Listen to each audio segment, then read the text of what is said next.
Alright, listen up. It's like a wild story from the Old West. Picture this. 200 Comanche warriors don't just pop up at your barn for no reason. They're there for blood, justice, or maybe even war. And poor Thaddeus Bear Mallister was about to figure out what they wanted. But let's rewind a bit, back to how this whole mess started. Just the day before, the Texas sun was blazing down on Bear's ranch, out in the middle of nowhere near Amarillo. Bear, who's 34 and has seen his share of trouble raising cattle, was fixing a broken fence by the creek when he spotted something odd. A little kid, maybe 8 or 9, was stumbling across his land, heading toward his water. This kid's clothes were all ripped up, traditional Native American stuff that looked worn out. Even from far away, Bear could tell the kid was starving. Every step looking tough. Now, most folks around there would have grabbed a gun first and asked questions later. The settlers and Comanche tribes had been fighting for years, with raids going back and forth, keeping everyone jumpy. But Bear? He was different, maybe too soft for his own good. He put down his tools and walked slowly toward the kid, keeping his hands where they could be seen. Up close, he saw it was a little girl, her big dark eyes scared and her lips all cracked from being thirsty. She started talking fast in Comanche, words Bear didn't get. But he could tell she was hungry, her hands pointing to her mouth and then the creek, like she was begging for help. Bear thought about what his neighbors would say if they saw him helping a Comanche kid. He thought about the warnings in town about trouble with the tribes. He thought about the smart, safe thing to do. Then he looked into her desperate eyes and made a choice that changed everything. Without saying a word, he picked her up. She was so light and carried her to his cabin. She didn't fight back, too weak to even try. Inside, Bear set her gently on his only chair and hurried to get food. He had some stew left over from last night, still warm, and fresh bread he baked that morning. The smell of food seemed to wake her up a bit, and Bear saw a tiny spark of hope in her eyes. As he scooped stew into a bowl, he noticed something that made his heart stop. Around her neck, half hidden by her torn clothes, was a necklace with fancy beads and patterns. His neighbor, old Pete Morrison, had described those same beads just last week. They belonged to the family of Chief White Bull, the toughest Comanche leader around. Bear froze, the bowl halfway to her. If this girl was who he thought, he wasn't just helping a hungry kid. He was hiding the daughter of a guy who could bring 200 warriors to his doorstep without blinking. But it was too late to turn back. The girl was already grabbing for the food, her hands shaking. Bear gave her the bowl and watched her eat like she hadn't seen food in days. What Bear didn't know was that 20 miles away, a Comanche search party had found the girl's trail leading straight to his ranch. Chief White Bull himself was leading them, his face full of anger and worry, ready to make trouble for whoever had his daughter. The girl finished eating and looked at Bear with something like a thank you in her eyes. But as the afternoon got darker, Bear couldn't shake a bad feeling. Had he just made the best choice of his life or the worst? She fell asleep in his chair, totally worn out. Bear covered her with his only blanket, trying to tell himself he'd done the right thing. But that confidence started to fade when he heard hoofbeats on the dirt road. He peeked out the window and saw his neighbor, Cletus Hartwell, riding fast, with 2 other guys from town Deputy Sheriff Jake Morrison and Reverend Thomas. Bear stepped outside before they could get off their horses, hoping to keep things quiet so the girl wouldn't wake up. But Cletus was already yelling, his face red with anger and maybe fear. "Bear, you fool! What are you doing?" he shouted. Morrison saw smoke signals in the hills this afternoon. "The Comanche are looking for someone." Deputy Morrison nodded, looking serious. "My dad heard in town that Chief White Bull's daughter went missing 3 days ago during a hunting trip. They say she got lost in a storm." He stared at Bear. "You wouldn't know anything about a missing Comanche girl, would you?" Bear's throat went dry. He could lie and send them away, but these guys were his neighbors, worried for him. "She's inside," he said quietly, half-starved and exhausted. "I couldn't let her die." Nobody said anything for a moment. It was super quiet. Reverend Thomas spoke first, whispering, "Son, do you know what you've done?"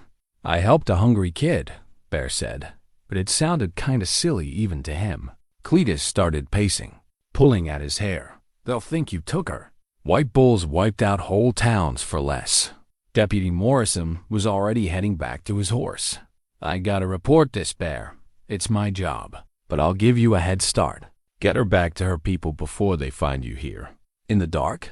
Bear asked. She can barely walk. And how do I walk into a Comanche camp without getting shot? That's your problem now, Morrison said, getting on his horse. I'm going to town to warn everyone. If White Bull wants to make an example of you, he might not stop at your ranch. As the three rode off, Bear stood alone in the dark, hearing the girl's soft breathing from inside. He thought about taking her to the Comanche camp, but that seemed crazy. He thought about driving her to town, but that'd make things worse. There was no good way out. Every choice led to facing one of the scariest war chiefs in Texas. Then, like his thoughts called it, he heard war drums in the distance, getting louder. Bear's blood went cold. They weren't waiting for morning. The Comanche were coming tonight. He ran back inside, his mind spinning. The drums were loud now, slow and scary. Not like a wild raid, but something planned and dangerous. The girl woke up, her eyes wide.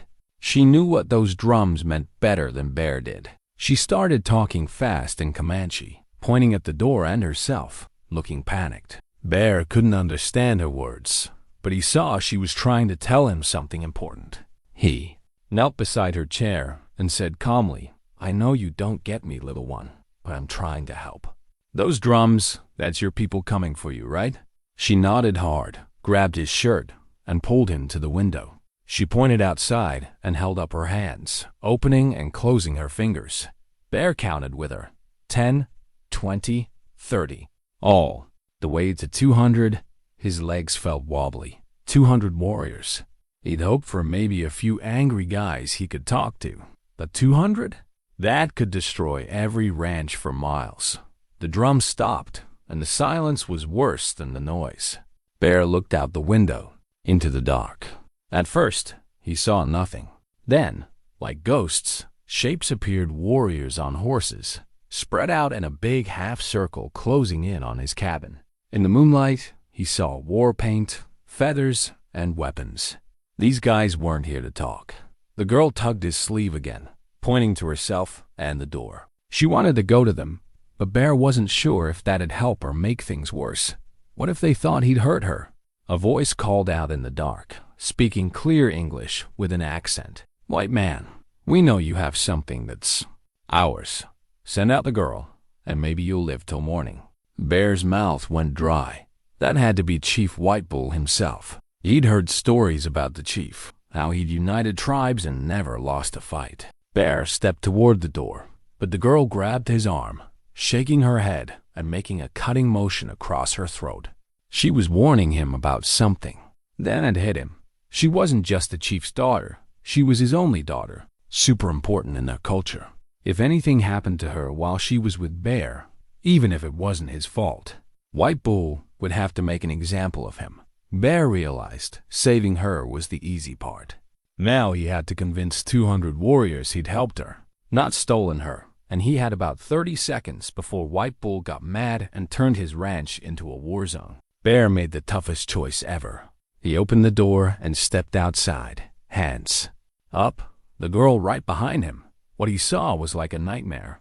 200 warriors on horses formed a perfect circle around his property, their weapons all aimed at him. At the front was a huge man, probably Chief White Bull, with silver in his hair and eyes full of anger. The girl ran to her dad, calling out in Comanche, but instead of a happy reunion, White Bull's face got even angrier. He got off his horse and checked her carefully while she talked fast. Pointing back at Bear in the cabin, Bear couldn't understand, but he could tell White Bull was tense, ready to fight. The chief stood and walked toward Bear slowly. The other warriors stayed on their horses, their weapons making a creepy sound like snakes.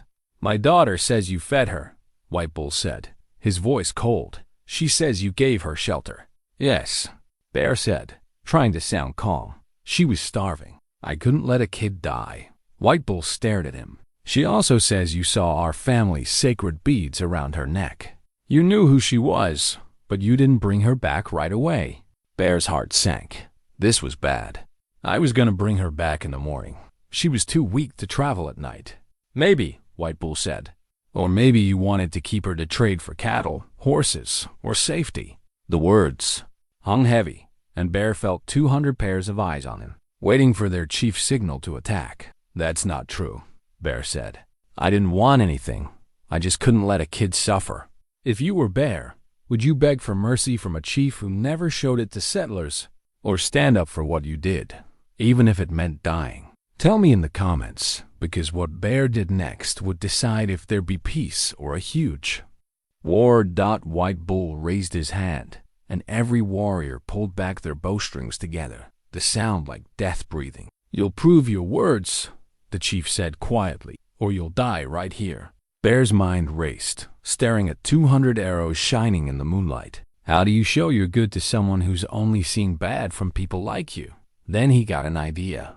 Your daughter was wearing this when I found her, Bear said, slowly reaching into his pocket. The warriors tensed, but he pulled out a piece of torn fabric from her clothes, caught on his fence. I kept it because I thought you'd want proof I didn't hurt her. White Bull looked at the fabric, recognizing it from her special dress. She came to my water. Bear went on, his voice stronger. I could have chased her off or shot her for trespassing. Instead, I carried her to my house, gave her my food and blanket, and asked for nothing. The girl suddenly tugged her dad's arm, pointing to the cabin door and waving him to follow. Confused, White Bull signaled Bear to come with them inside. In the cabin, the girl pointed to the chair where she'd slept, then the empty stew bowl. She acted out eating and sleeping, then pointed at Bear and smiled her first real smile. But White Bull was looking at something else. A small photo on the table, Bear's most precious thing. It showed his wife and son, both gone from a sickness. 3 years ago, surrounded by dried flowers, Bear replaced every week. You've lost children too, White Bull said softly, his voice less angry. My boy was about her age, Bear said, his throat tight. Maybe that's why I couldn't turn her away. White Bull studied the photo. Outside, the warriors stayed ready, but something felt different. The girl kept talking in Comanche, telling her dad everything Bear had done. She says you could have taken advantage, White Bull translated. A lone white man with a Comanche kid. You could have asked for ransom or used her to stay safe. Instead, you just fed her and let her rest. Bear nodded. I've got no fight with your people, Chief. I just work my land and try to live peacefully. White Bull was quiet, still holding the photo. Then he said something surprising, even to his daughter. My warriors expected to find a kidnapper tonight. They wanted to burn this place down and take your scalp for justice.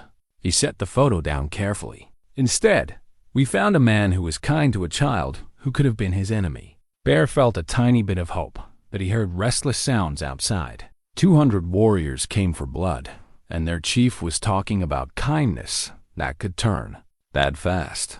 But there's still a problem, White Bull said, and Bear's hope faded. My warriors can't go home empty-handed. They can't tell their families we rode out for justice and came back with just words. Bear's blood went cold. What do you mean? I mean, even though you didn't mean harm, you've caused a situation that needs fixing. My people expected justice tonight, and if they don't get it, he pointed to the door, where angry voices were getting louder. Some young warriors thought any white man who touched a Comanche kid should pay, and they thought White Bull was weak for talking instead of fighting. Outside, someone shouted in Comanche, and others joined in, their voices sounding hungry for blood. If you're liking this story, hit that subscribe button, because what happens next decides everything. White Bull looked Bear in the eyes. There's only one way to fix this tonight, but it'll ask something from you that might be harder than dying. A warrior, Broken Arrow, stepped in front of White Bull, his scarred face full of rage. He yelled in Comanche, and Bear didn't need to know the words to get the challenge. White Bull answered calmly but firmly, and Bear watched the two face. Off chief versus warrior, control versus anger. The girl pressed close to Bear, shaking. Some warriors backed Broken Arrow. Others stayed with White Bull. The tight order they'd arrived with was falling apart, and Bear saw this could split the tribe. Broken Arrow pointed his lance at Bear, shouting something that made others nod. White Bull's jaw tightened, his voice a final warning. But Broken Arrow stepped closer, his lance almost touching White Bull's chest, daring him to stick to the old ways of blood for blood or look weak. Then the girl did something nobody saw coming. She stepped between them and started talking fast in Comanche, her young voice cutting through the tension. Bear watched Broken Arrow's face go from angry to confused to maybe ashamed. White Bull translated quietly. She's telling them exactly what happened. How she got lost in a storm, wandered for days with no food or water, thought she'd die alone until you found her. The girl kept talking, pointing to Bear, then herself, acting out eating and sleeping. Even the warriors, backing Broken Arrow, were listening. She's talking about your family photo, White Bull said. How she saw sadness in your eyes when you looked at it. She says you helped her because you know loss, not because you wanted to hurt us. Broken Arrow lowered his lance a bit, but still looked unsure. He said something to the girl, using the word Wizichu, a not-so-nice Comanche word for white man. The girl answered fiercely, stepping closer to him. White Bull translated, surprised. She's asking if he has kids. Asking what he'd want a stranger to do if his kid was starving in the wild. Broken Arrow's lance dropped completely. The girl kept going, talking to all the warriors now. Bear saw tough faces start to soften. She says judging you for kindness would make us like the soldiers who kill without asking, White Bull said. She says if we punish mercy, we become the monsters white men think we are. It got super quiet. 200 warriors sat still, thinking about an 8-year-old's words that challenged their ideas of justice and revenge. Finally, Broken Arrow spoke. Softly, White Bull translated. He says maybe the spirit sent his brother a teacher, not an enemy. Maybe wisdom comes from the smallest voices. Bear felt the air change. The tension wasn't gone, but it was different, maybe uncertainty or understanding. White Bull looked at Bear, maybe with respect. My daughter did something amazing. She turned a war party into a meeting. But now comes the hard part. What's that? Now you have to prove her faith in you was right. Tonight, in our village, in front of elders who've hated your people their whole lives. He pointed to his horse. Are you ready to bet your life on a child's word? Bear looked at the girl, who was watching him with those same desperate eyes. But now, she wasn't asking for help, she was offering it. That changed everything. The ride to the Comanche village took 3 hours through hidden canyons Bear's people never knew about. As they got close, he saw fires flickering and heard voices spreading the news. The tribal council met right away, even though it was late. 7 old men sat around a fire, their faces serious in the shadows. Bear stood in the middle, probably the first white man to be there and not get killed. White Bull spoke first, explaining how Bear saved his daughter. Then Broken Arrow argued for old-school justice. They argued in Comanche for hours, Bear only catching gestures toward him. Finally, the girl stepped up, speaking calmly but strongly for 10 minutes, looking right at the elders. When she finished, the oldest elder, with white hair, asked her one question. She answered without hesitating. White Bull turned to Bear. He asked if she really believes you'd risk your life to save a Comanche kid again, knowing the cost. She said yes. The elders whispered to each other. Bear's heart pounded, waiting to see if he'd live or die. The white-haired elder stood slowly, his voice full of years of wisdom. White Bull translated. He says the spirit sent us a test tonight, not to fight, but to see if we can recognize mercy when it's shown. Bear's knees went weak with relief, but the elder wasn't done. You'll get safe passage home, and more, you'll have our tribe's protection. Any Comanche who harms you or your land answers to this council. Bear could barely talk. I don't know what to say. One condition, the elder said through White Bull. If any of our people come to you needing help, hungry, hurt, or lost, you must show the same kindness you showed this child. I promise, Bear said instantly. Then the girl ran to him, hugged him tight, and said in broken English, "Thank you for saving me. Now I save you." As the sun rose, Bear rode home with an honor escort, not a war party. Two groups ready to fight had found a bridge in one. Cowboy's kindness. Bear's Ranch became a safe meeting place for Comanche and settlers. He never got rich or famous, but he knew small acts of mercy could stop big tragedies. Every year, the girl, now a grown woman and respected in her tribe, visited Bear's Ranch to share a meal and remember when two worlds chose understanding over war. She became a translator and peacekeeper. Bear lived to 73, dying peacefully with friends from both sides, who learned courage isn't always fighting. Sometimes it's feeding a hungry kid. If you love these wild old west stories, hit subscribe. We've got more tales of bravery, fights, and surprise heroes coming. Now click the video on the screen for a story even crazier than this one, with a twist you won't forget. Click it.